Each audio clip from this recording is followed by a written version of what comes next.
요즘에 비가 자주 내려서 불편한 게 참 많습니다. 그런데 물 부족으로 고생하는 강릉 주민들을 생각하면 비가 오는 걸 불평할 수가 없습니다. 감사하게도 지난 주간에 강릉 일대에도 비가 제법 많이 내려서 생활용수 부족으로 고생하던 그 강릉 주민들이 이제 드디어 예전과 같이 물을 공급받게 되었다고 합니다. 강릉의 일부 주민들은 제한급수 조치 때문에 하루에 6시간씩만 수돗물을 사용할 수 있었습니다. 그런데 이번에 내린 비로 그 생활용수를 공급하는 그 오봉저수지의 수위가 많이 올라가서 수돗물을 제한 없이 사용하게 되었습니다.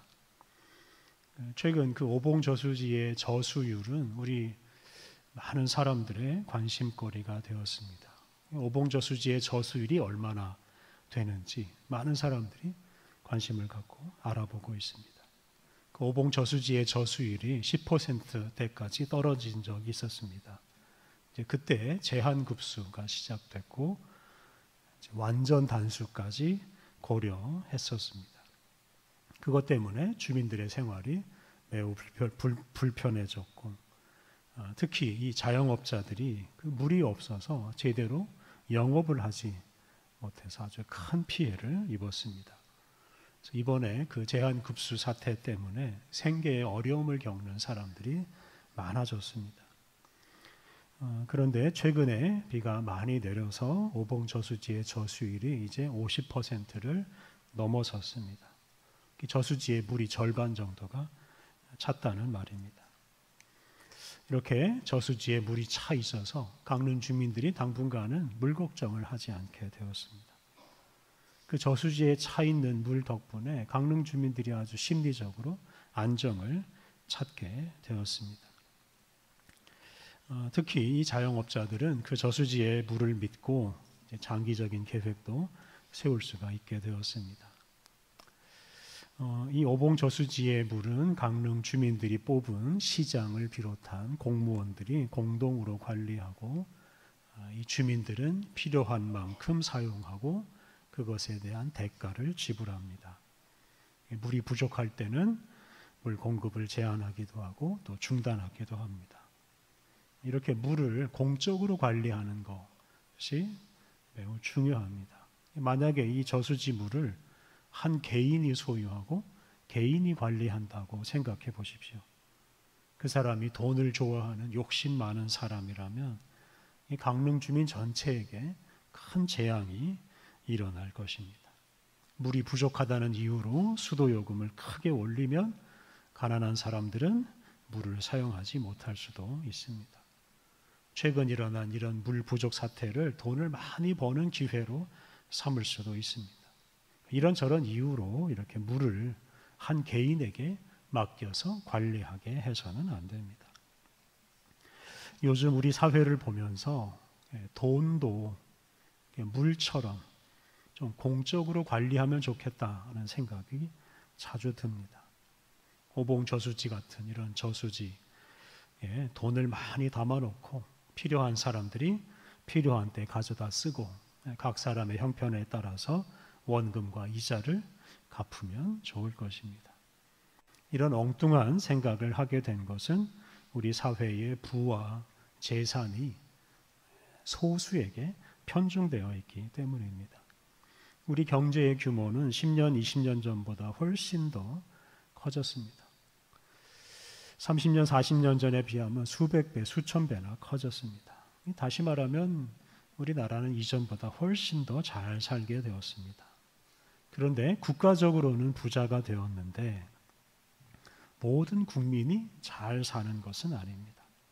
여전히 가난에서 벗어나지 못하는 사람이 많고 특히 요즘 청년들은 높은 집값이나 물가 때문에 결혼까지 포기하는 일도 많습니다. 이 자본주의 사회에서 돈은 물과 마찬가지로 없어서는 안 되는 꼭 필요한 것입니다.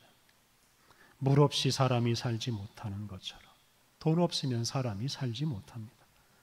그렇다면 돈도 물처럼 이렇게 좀 공적으로 관리할 필요가 있다 하는 생각을 하게 됩니다. 오늘 우리가 봉독한 구약의 말씀은 이 소수 부자들이 가난한 사람들의 재산까지 다 빼앗아서 재산과 부를 독점함으로써 결국 나라 전체가 망한다 하는 이야기입니다. 돈이 소수 부자에게 편중되고 돈을 소수가 좌지우지함으로써 결국 나라가 망하는 이야기입니다. 오늘 본문을 기록한 아모스 선지자는 북왕국 이스라엘에서 그 여로보암 2세 시대에 활동했습니다. 이 여로보암 2세가 다스리던 시대에 북왕국 이스라엘은 역사상 가장 부유하게 살았습니다. 그렇다고 해서 모든 사람이 부유하지는 않았습니다. 어느 시대든 나라가 아무리 부유해도 그 나라에는 부자보다는 가난한 사람이 훨씬 더 많습니다. 특히 이 북왕국 이스라엘에는 빈부격차가 매우 심했습니다. 왕을 비롯한 소수 권력자들이 가난한 사람들의 재산마저 빼앗아서 엄청난 재산을 소유하고 있었습니다. 그런 시대에 등장한 아모스 선지자는 왕을 비롯한 부자들에게 나라가 망하고 부자들이 모아놓은 재산은 다 빼앗길 것이라고 경고합니다.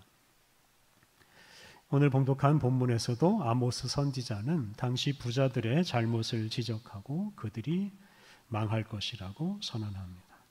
오늘 본문 아모스 8장 4절에 당시 부자를 묘사하는 말씀이 나오는데요. 당시 부자들은 가난한 자를 삼키며 땅에 힘없는 자들을 망하게 하려는 자들이라고 하였습니다.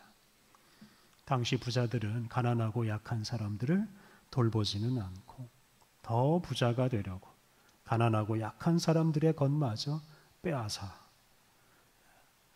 자기들의 배를 배불리고 가난하고 약한 자들의 삶을 무너뜨렸습니다. 많이 가진 부자가 가난한 사람들을 배려하고 도와주면 얼마나 좋겠습니까? 그런데 부자가 되려고 하는 욕심 많은 사람에게는 그런 것을 기대하기 어렵습니다.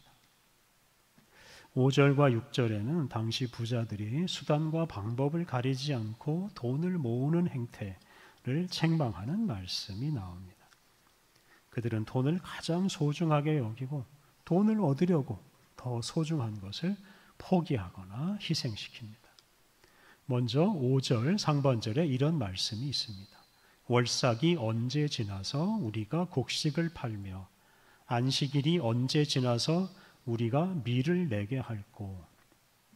월삭과 안식일은 오늘날 공휴일입니다. 일을 하지 않는 날이기도 하고 일을 시킬 수가 없는 날이기도 합니다. 근데 당시 부자들은 이런 공휴일이 빨리 지나가기를 바랐습니다. 그래야 곡식과 밀을 내다 팔아서 즉 장사를 해서 돈을 벌 수가 있기 때문입니다. 월삭이라는 매월 첫날입니다. 이 날은 쉬면서 하나님을 예배하는 날입니다. 안식일은 매주 마지막 날인데 이 날에는 쉬면서 율법을 공부하고 하나님을 예배하는 날입니다. 그런데 이 돈 욕심에 찬 부자들은 그러한 날을 부담스럽게 여기고 그날이 빨리 지나가기를 바랍니다. 돈을 벌 수 있는 날만 그들에게 중요합니다. 그러한 사람들이 월삭이나 안식일에 제대로 하나님을 예배할 리가 없습니다. 당시 부자들은 돈 벌 욕심에 사로잡혀서 하나님을 예배하는 일에는 관심을 두지 않았습니다. 다시 말해서 당시 부자들은 하나님보다는 하나님을 예배하는 것보다는 돈을 버는 것을 더 중요하게 여겼습니다. 5절 하반절에 또 당시 부자들의 또 못된 행태가 나옵니다.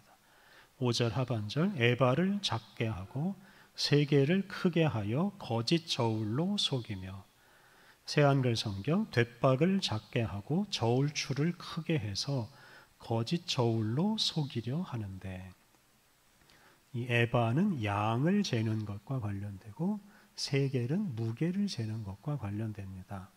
그런데 당시 부자들은 이렇게 양이나 무게를 속이면서 돈을 벌어들였습니다. 6절 마지막 부분을 보면 당시 부자들은 이 찌꺼기 밀, 즉 불량품을 팔아서 돈을 벌었습니다. 요약하면 당시 부자들은 정당하지 않은 방법으로 불법을 저지르면서 돈을 벌었습니다. 그들은 정의보다는 돈을, 정의롭게 사는 것보다는 돈 버는 것을 더 중요하게 여겼습니다. 6절에는 당시 부자들의 더 심각한 범죄가 나옵니다. 6절 말씀, 은으로 힘없는 자를 사며 신 한 켤레로 가난한 자를 사며. 당시 부자들은 힘없는 사람과 가난한 사람을 사고 팔면서 돈을 벌었습니다. 신 한 켤레 값 정도밖에 안 되는 그런 작은 돈을 갚지 않았다는 것 때문에 사람을 노예로 팔아 넘기기도 했습니다. 당시에는 빚을 갚지 못하면 그 채권자의 노예가 되고 맙니다. 본인뿐만 아니라 가족 전체가 노예가 되는 일도 많았습니다. 근데 당시 부자들은 사람보다는 돈을 더 중요하게 여겼습니다. 이웃을 사랑하는 것보다 돈 버는 것을 더 좋아했습니다. 그래서 돈 때문에 사람의 자유를 빼앗고 종으로 만들어 버렸습니다. 앞서 말씀드린 대로 당시 북왕국 이스라엘은 역사적으로 가장 부유했는데 그 부유한 나라에서 부자들의 횡포가 심했고 그러한 부자들의 횡포 때문에 자유를 잃어버리고 종노릇하는 사람들이 오히려 더 많아졌습니다.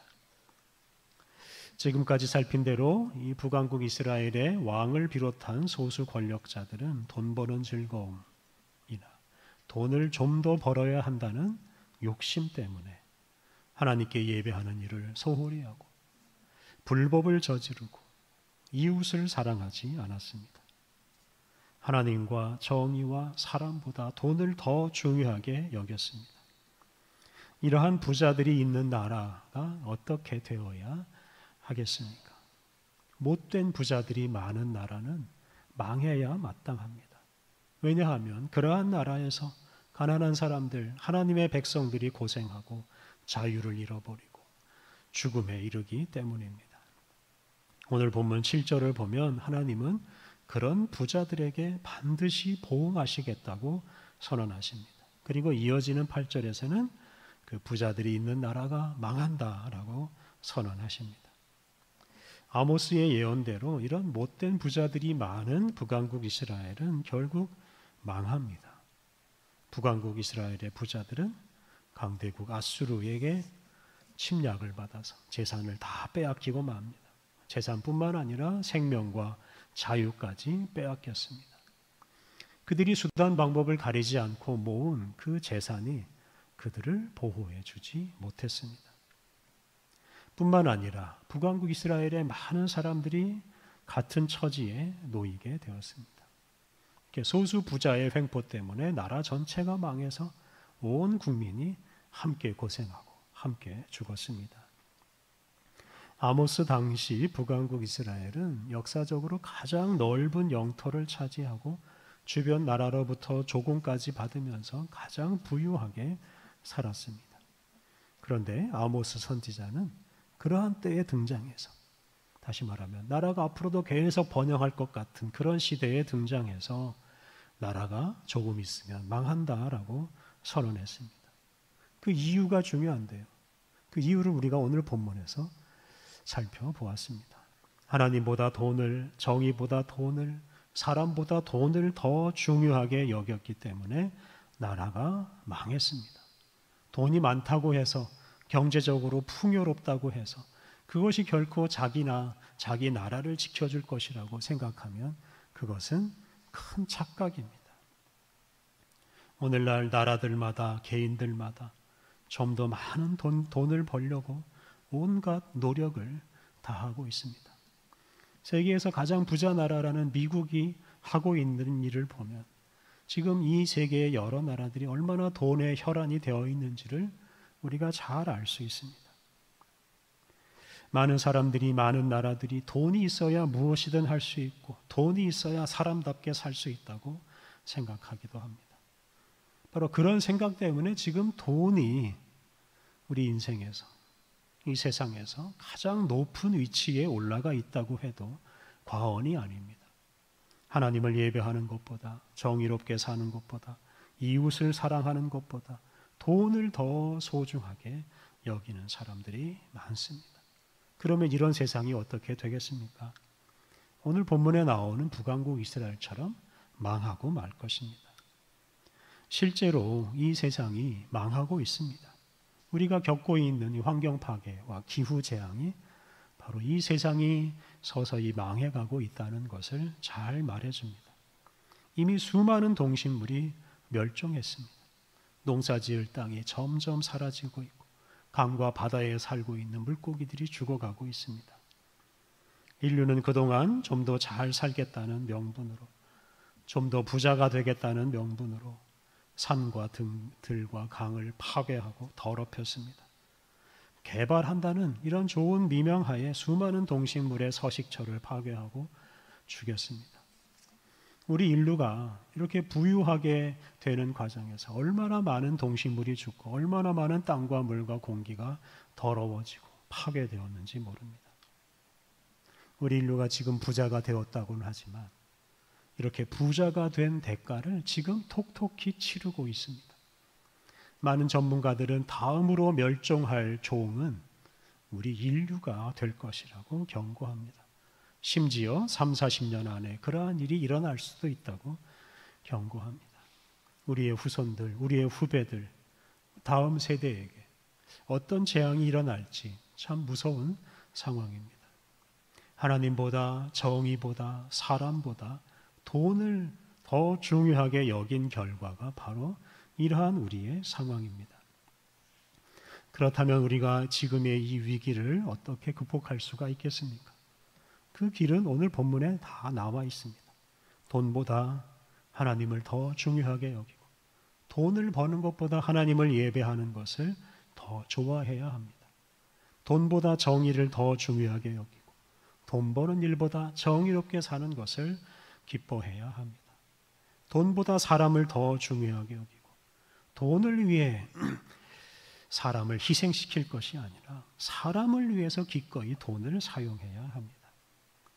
돈을 인생의 목적으로 삼고 살 것이 아니라 돈을 수단으로 삼아서 그것을 사용해서 하나님을 예배하고 그것을 사용해서 정의를 이루고 그것을 사용해서 이웃을 사랑해야 합니다. 오늘 봉독한 신약의 말씀 누가복음 16장에서 예수님은 돈보다 더 중요한 것을 우리에게 말씀해 주십니다. 오늘 본문에서 예수님은 재물을 매우 부정적이고 매우 하찮은 것으로 취급하십니다. 먼저 누가복음 16장 9절을 보면 예수님은 불의의 재물로 친구를 사귀라고 말씀하셨습니다. 예수님이 재물을 가리켜서 불의의 재물이라고 하셨습니다. 이것은 재물은 불의하다라고 예수님이 평가하셨다는 말입니다. 왜 재물이 불의합니까? 그 재물에는 다른 사람의 눈물과 땀과 피, 심지어 한이 섞여 있기 때문입니다. 우리가 소유하고 있는 재물에 다른 사람이 억울하게 빼앗긴 것이 섞여 있을 수 있습니다. 우리가 제대로 대가를 지불하지 않고 거저 공짜로 얻은 것이 우리가 소유한 재물에 섞여 있을 수 있습니다. 우리가 소유한 재물 안에 불의한 것이 섞여 있기에 그 재물을 불의의 재물이라고 부른 것입니다. 특히 성경에서 이 재물은 맘몬이라고 부릅니다.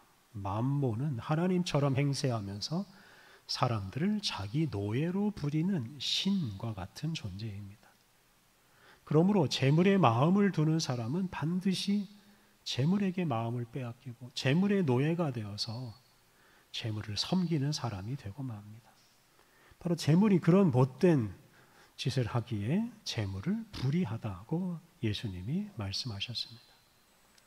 예수님은 그런 불의한 재물을 쌓아놓고 숭배하지 말고 처분하라고 하셨습니다. 예수님은 불의의 재물로 친구를 사귀라고 하였습니다. 이것은 재물보다 친구가 더 중요하다는 뜻이고 재물보다 친구를 더 소중하게 여기고 재물을 처분해서 친구를 얻으라고 말씀하셨습니다. 10절에는 지극히 작은 것이라는 구절이 나오는데요. 이 지극히 작은 것은 재물을 가리킵니다. 또 11절에는 참되지 않은 것이라는 구절이 나오는데 참되지 않은 것 역시 재물을 가리킵니다. 12절에는 남의 것이 나오는데 남의 것 역시 재물을 가리킵니다. 재물은 결국 다른 사람의 것이 됩니다. 그런 재물을 미리 다른 사람을 위해 사용하는 것이 마땅합니다. 요약하면 재물은 불의한 것이고 지극히 작은 것이고 참되지 않은 것이고 결국은 다른 사람에게 넘어가는 것입니다. 그러므로 재물을 처분할 수 있는 기회가 있을 때 그 재물을 처분해서 재물보다 소중한, 재물보다 큰 것, 재물보다 더 참된 것을 얻어야 한다라고 예수님이 말씀하십니다. 그렇다면 재물보다 더 크고 재물보다 더 참된 것은 무엇이겠습니까? 우리가 꼭 소유해야 할 참된 것. 13절이 그것에 대해서 말하는데요. 그것은 바로 하나님이십니다. 13절 말씀, 집 하인이 두 주인을 섬길 수 없나니 혹 이를 미워하고 저를 사랑하거나 혹 이를 중히 여기고 저를 경히 여길 것임이니라. 너희는 하나님과 재물을 겸하여 섬길 수 없느니라. 집에서 일하는 하인은 두 주인을 섬길 수가 없습니다. 만약에 한 하인에게 주인이 둘이 있으면 두 주인을 똑같이 대할 수가 없습니다. 어느 한편을 섬기다 보면 다른 한 주인은 섬길 수가 없습니다. 그래서 집의 하인은 오직 한 주인만 섬기도록 되어 있습니다. 이와 마찬가지로 예수님은 하나님과 재물 중에서 하나만 선택하고 하나만 섬길 수 있다고 하셨습니다. 재물을 선택하고 재물을 섬기는 사람은 하나님을 제대로 섬길 수가 없습니다. 그러므로 하나님을 선택하고 하나님을 섬기려면 반드시 재물을 포기해야 합니다. 여기서 하나님과 재물을 이렇게 동등한 위치에 두고 있다는 것을 주목해야 합니다. 앞서 말씀드린 대로 재물은 만몬이라고 불리는데 이것은 재물 자체라기보다는 재물의 신을 가리키는 용어입니다. 재물은 단순한 물건이 아니고 돈이 아니고 사람들을 자기 종으로 삼으려고 하는 신과 같은 존재입니다. 그러므로 재물을 포기하지 못하는 사람은 하나님을 섬기지 못하고 이 만몬, 재물의 신을 섬기는 사람이 되고 맙니다. 그러므로 하나님과 재물, 하나님과 만몬 둘 중에 하나를 선택해야 합니다. 앞서 예수님께서 말씀하신 대로 재물을 불의한 것, 지극히 작은 것, 참되지 않은 것, 남의 것으로 여겨야 합니다. 이웃을 위해서, 하나님을 위해서 포기해야 할 것으로 여겨야 합니다. 그렇지 않고 재물을 너무나 소중하게 여겨서 그것을 쌓아두고 그것을 섬기는 사람은 하나님을 섬길 수가 없습니다. 그런 사람은 재물보다 크고 참되고 영원한 하나님을 소유할 수가 없습니다. 사랑하는 성도 여러분, 이 세상에는 재물보다 소중하고 참되고 영원한 것이 많습니다. 우리가 섬기는 하나님, 정의로운 삶, 우리의 이웃이 재물보다 훨씬 더 소중합니다. 이것을 무시하고 단지 재물을 얻는 일에만 몰두하고 재물을 얻는 것으로만 만족하는 사람은 자신을 망가뜨리고 온 세상을 망가뜨리고 말 것입니다. 돈 욕심에 혈안이 된 사람들과 나라들 때문에 우리 지구가 지금 망가질 대로 망가졌습니다. 돈 버는 일에만 몰두하는 사람들 때문에 많은 사람들이 상처 입고 인간다운 삶을 살지 못하고 죽어가고 있습니다. 돈 버는 일에만 몰두하는 사람들 때문에 불의하고 추악한 일들이 우리 사회에서 날마다 일어나서 우리 사회를 망가뜨리고 있습니다. 돈이 최고고 돈이 있어야 무엇이든 할 수 있고 돈이 있어야 교회도 발전할 수 있다고 생각하지 마십시오. 그렇게 돈을 중요하게 여기는 마음을 가지고 있으면 결코 하나님을 제대로 섬길 수가 없고, 그런 사람은 오히려 타락해서 이웃과 자연을 파괴하고 하나님으로부터 멀어질 뿐입니다. 예수님은 하나님과 재물을 겸하여 섬길 수 없다고 말씀하셨습니다. 재물과 하나님 중에서 하나를 선택하라고 말씀하십니다. 예수님 말씀 따라서 재물이 아니라 하나님을 선택하고, 하나님 말씀 따라서 하나님을 예배하고 정의롭게 살고 이웃을 사랑하십시오. 돈이 아니라 당신 자신을 내어주심으로 이 세상을 구원하신 우리 예수님처럼 살아가십시오. 그러한 삶이 돈 때문에 죽어가는 사람들과 파괴되는 피조물들에게 생명의 복음을 전파하는 길입니다. 우리 함께 기도하겠습니다. 하나님, 재물을 얻는 일에 몰두하다가 망해가고 있는 이 세상을 긍휼히 여겨 주옵소서. 하나님보다, 정의보다, 이웃보다 재물을 더 소중하게 여기는 이들 때문에 지구 환경이 망가지고 우리 사회의 상처가 더 깊어지고 있음을 깨닫게 하옵소서. 하나님, 우리가 재물을 얻는 것에 집착하지 않게 하옵소서. 재물을 불의한 것이요 작은 것이요 다른 사람의 것으로 여기고 이웃을 위해 단호하게 처분하게 하옵소서. 하나님, 우리의 주인이 되려고 하는 재물의 유혹을 잘 물리치고 오직 주님을 선택하고 주님의 말씀을 따라 살게 하옵소서. 우리에게 영생을 주시는 하나님의 말씀이신 예수님을 우리 중심에 영접하고 예수님을 따라 살아감으로 이 세상에 생명의 복음을 전파하게 하옵소서. 예수님의 이름으로 기도드립니다. 아멘.